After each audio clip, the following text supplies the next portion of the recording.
ఏంటక్క ఆలోచిస్తున్నావు? ఏ ముగ్గు వేస్తామని. ఇందులో ఆలోచించడానికి ఏముంది? ఏదో ఒకటి వే. ఏదో ఒకటి వేసే స్వేచ్ఛ నాకెక్కడ ఉందమ్మా. మొన్న నేను చిలక ముగ్గు వేస్తుంటే. ఏంటి ఈ చిలక? అవునండి, ఎలా ఉందండి? చాలా బాగుంది, బ్రహ్మాండంగా ఉంది. ఎవడేమన్నాడు ఈ ముగ్గు నిన్ను? ఎవరు వేయమనలేదండి. ఎవరు వేయమనలేదండి. ఎవరు వేయమనకుండా నేను ఒక్కదాని వేసే ఇండిపెండెంట్ డిసిషన్స్ తీసుకుంటున్నావు అన్నమాట. ఏంటి మాట్లాడమే? సతీ సావిత్రి కట్టింగ్ లేవుక చిలక ముగ్గేసి చిలకలాగా ఎవరితో ఎగిరిపోదాం అనుకున్నావా? అయ్యో, ఏంటండి మీరు అనేది?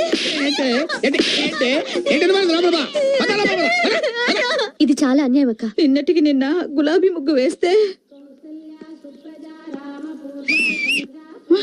సూపర్. గులాబీ పువ్వు బ్రహ్మాండంగా వేసావే. ఎవరు నేర్పాడా నీకు? మా బామ్మ. బామ్మ అంటే మీ అమ్మకి అమ్మ అన్నమాట. నువ్వు